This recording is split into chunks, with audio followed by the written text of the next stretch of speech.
Les tambours résonnent depuis quelques mois à Saint-Gilles pour célébrer ses 800 ans. Plus au nord, c'est Gansoren qui fête cette année ses 175 ans.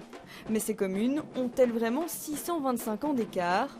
Comme nous le démontre cet historien, ces célébrations n'ont pas forcément un lien avec une date de création, mais bien avec un choix politique.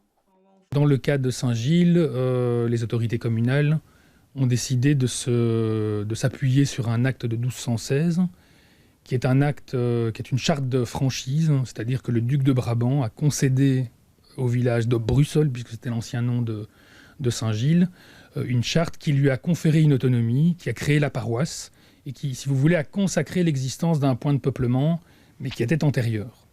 Dans le cas de Gansoren, on a fait plutôt le choix de fêter le 175e anniversaire de la création de la commune, donc en 1841.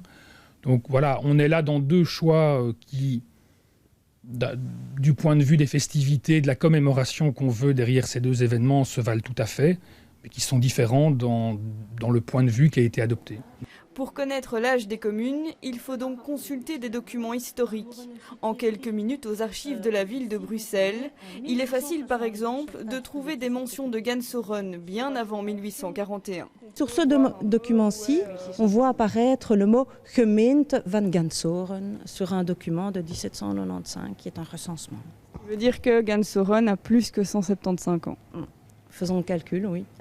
Ça, c'est la première méthode, hein. Vous dépouillez ces textes. Et puis, vous avez l'archéologie. Et c'est ça qui est intéressant avec l'archéologie, c'est que généralement, l'archéologie révèle souvent, confirme ou infirme les données fournies par les textes, et en général révèle des points de peuplement plus anciens. Seule certitude, la plupart des communes bruxelloises sont reconnues comme telles lors de l'annexion française vers 1795, mais pour trouver les dates des premières présences humaines sur leur territoire, c'est donc encore une toute autre histoire.